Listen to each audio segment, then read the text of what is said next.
देखते देखते लोमड़ी की पूंछ काफी बड़ी हो गई और राजकुमार उस पर बैठ गया। उसके बैठते ही लोमड़ी हवा में उड़ने लगी और थोड़ी ही देर में मैदानों और पहाड़ों को पार करके उसी गांव में जा पहुंची। राजकुमार ने उसकी सलाह को मानकर छोटी और पुरानी सराय में ही डेरा डाल दिया। वह दूसरी सजी सजाई सराय से दूर ही रहा। दूसरे दिन सुबह उठकर जब वह आगे बढ़ा तो कुछ दूर चलने पर उसे वह लोमड़ी फिर से रास्ते में मिल गई। लोमड़ी ने उससे कहा, अब मैं तुम्हें बताती हूँ कि आगे तुम्हें क्या करना चाहिए। तुम सीधे चलो। आगे चलने पर तुम्हें एक बहुत बड़ा किला मिलेगा जिस पर सिपाही लोग पहरा दे रहे होंगे। तुम सिपाहियों से डरना मत और सीधे अंदर चले जाना, क्योंकि वे इस समय सो रहे होंगे। तुम बेधड़क होकर किले में घुसते चले जाना और उनके कमरों को पार करते हुए उस जगह पहुंच जाना जहां लकड़ी के एक मामूली से पिंजड़े में सोने की चिड़िया बंद है। तुम चिड़िया को पिंजड़े से शायद उठाकर किले से बाहर ले आना। लेकिन एक बात याद रखना, चिड़िया के पिंजड़े के पास ही एक बहुत सुंदर सा सोने का पिंजड़ा भी रखा होगा। तुम भूलकर भी चिड़िया को उस पिंजड़े में मत रखना। अगर तुम उसे लकड़ी के पिंजड़े में से निकालकर सोने के पिंजड़े में रखने की कोशिश करोगे तो बाद में पछताओगे। ये कहकर लोमड़ी ने राजकुमार को फिर से अपनी पूंछ पर बिठाया और थोड़ी ही देर में उसको किले के पास पहुंचा दिया। राजकुमार ने किले को पास जाकर देखा कि सचमुच उसके पहरेदार सो रहे थे। वह बिना डरे सीधा महल में घुस गया और थोड़ी ही देर बाद वह उस कमरे में जा पहुंचा जहां सोने की चिड़िया एक पिंजड़े में बैठी हुई थी। पिंजड़े के पास ही सोने के 3 सेब पड़े हुए थे। इन सेबों को देखकर राजकुमार ने फौरन पहचान लिया कि ये सेब उसके पिता के बाग के ही थे। सोने की चिड़िया इतनी सुंदर थी कि राजकुमार उसको देखता ही रह गया। वह उसको उठाकर लाने ही वाला था कि उसकी नजर पास ही पड़े एक सुंदर से पिंजड़े पर पड़ी। वह पिंजड़ा बहुत सुंदर था और उसमें तरह तरह के कीमती पत्थर जड़े हुए थे। सोने की चिड़िया के लिए वही पिंजड़ा ठीक मालूम पड़ता था। राजकुमार लोमड़ी की बात को भूल गया और उसने सोने की चिड़िया को लकड़ी के पिंजड़े से निकालकर सोने के पिंजड़े में बंद कर दिया। लेकिन नए पिंजड़े में आते ही चिड़िया ने खूब जोर जोर से शोर मचाना शुरू कर दिया। राजकुमार पिंजड़े को उठाकर कमरे से बाहर भी नहीं निकल पाया था कि बहुत से सिपाही कमरे में घुस आए और उन्होंने राजकुमार को पकड़ लिया। अब राजकुमार को अपनी भूल का पता चला। उसे याद आया कि लोमड़ी ने उससे क्या कहा था। लेकिन अब क्या हो सकता था। सिपाही उसे खींचते हुए राजा के दरबार में ले गए। राजा के पूछने पर राजकुमार ने सारी बात कह सुनाई। राजा बोला, तुम मेरे महल में चोरी करने के लिए घुसे थे। मैं तुमको माफ नहीं कर सकता। तुम्हें फांसी की सजा दी जाएगी। लेकिन मैं तुम्हें एक मौका देता हूँ। अगर तुम मेरे लिए सोने का घोड़ा ला दो तो मैं न सिर्फ तुम्हें छोड़ दूंगा बल्कि सोने की चिड़िया भी तुमको दूंगा। राजकुमार को अपनी जान बचाने के लिए राजा की शर्त माननी पड़ी। अब वह सोने के घोड़े की तलाश में निकला। किले के बाहर जाने पर उसने देखा कि लोमड़ी उसका इंतजार कर रही है। उसने लोमड़ी को सारी बातें बताई। लोमड़ी ने निराश होते हुए कहा, मैं अब तुम्हारी कोई मदद नहीं करूंगी। तुमने मेरे कहने के अनुसार नहीं किया। मैंने जिस तरह से कहा था, अगर तुम उस तरीके से काम करते तो इस मुसीबत में नहीं फंसते और सोने की चिड़िया तुम्हें मिल जाती। राजकुमार बोला, इस बार मुझे माफ कर दो। मुझसे गलती हो गई। मेरा काम तुम्हारी सहायता के बिना नहीं चलेगा।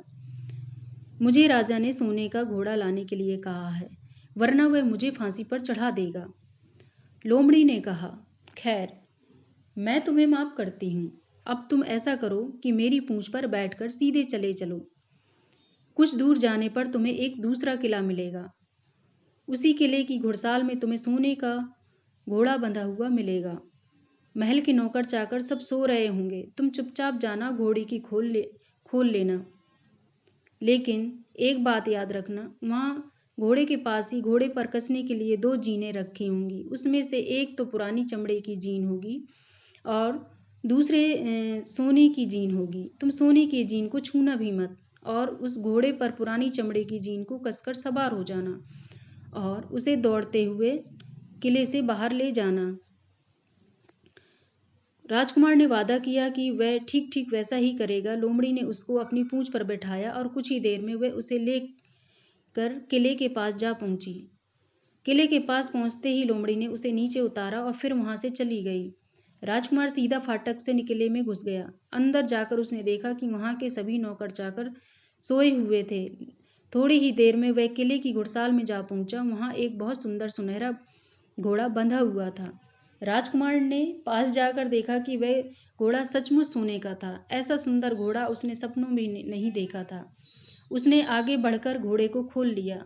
जब वह बाहर निकलने लगा तो उसकी नज़र एक कोने में पड़ी हुई सोने की जीन पर गई। यह जीन बहुत सुंदर थी और उसमें हीरे मोती जड़े हुए थे। उसके पास ही एक फटी पुरानी चमड़े की जीन पड़ी हुई थी। इतने सुंदर घोड़े पर पुराने चमड़े की जीन कसना राजकुमार को अच्छा नहीं लगा। उसने सोने की जीन उठा ली और घोड़े पर कसना शुरू किया। इतने में घोड़ा जोर से हिनहिना उठा। किले के नौकर चाकर जाग गए। थोड़ी ही देर में राजकुमार पकड़ लिया गया। राजकुमार को सिपाहियों ने हाथ बांधकर अपने राजा के सामने पेश किया। राजा ने सारी बातें सुनकर कहा, तुमने मेरे घोड़े को चुराने की कोशिश की है, इसलिए तुम्हें फांसी की सजा दी जाएगी। लेकिन अगर तुम मेरा एक काम कर दो तो मैं तुम्हें छोड़ सकता हूँ। यहाँ से कुछ ही दूर एक सोने का महल है और उसमें बहुत सुंदर राजकुमारी रहती है। अगर तुम अपनी जान बचाना चाहते हो तो उस राजकुमारी को मेरे पास ले आओ। तुम्हें इनाम में यह सोने का घोड़ा दे दूंगा। बेचारा राजकुमार वह फिर से एक नई मुसीबत में फंस गया। उसे मजबूर होकर राजा की शर्त माननी पड़ी। अब वह सोने के महल की खोज में निकला। कुछ दूर चलने पर फिर उसे वह लोमड़ी मिली। पता नहीं कैसे लोमड़ी को सारी बातें मालूम हो गई थीं। वह बोली, देखो तुमने इस बार भी मेरी बात नहीं मानी। मेरी बात मान जाते तो ये नई मुसीबत तुम्हारे गले नहीं पड़ती।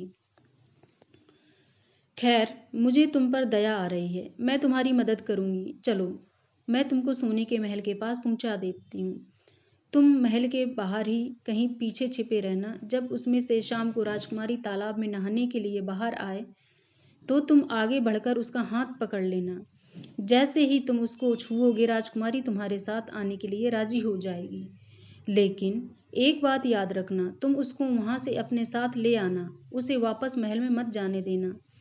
वह तुमसे कहेगी कि मैं अभी अपने माता पिता से मिलकर आती हूँ, लेकिन तुम उसकी बातों में मत आना, वरना फिर मुसीबत में फंस जाओगे। ये कहकर लोमड़ी ने फिर से अपनी पूंछ फैला दी और राजकुमार उस पर बैठ गया। देखते देखते लोमड़ी हवा में उड़ती हुई कुछ देर बाद सोने के महल के पास जा पहुंची। इसके बाद कहानी में क्या हुआ जानने के लिए कमेंट्स करें। यदि चैनल पर नए हो तो चैनल को सब्सक्राइब, लाइक और शेयर करें। धन्यवाद।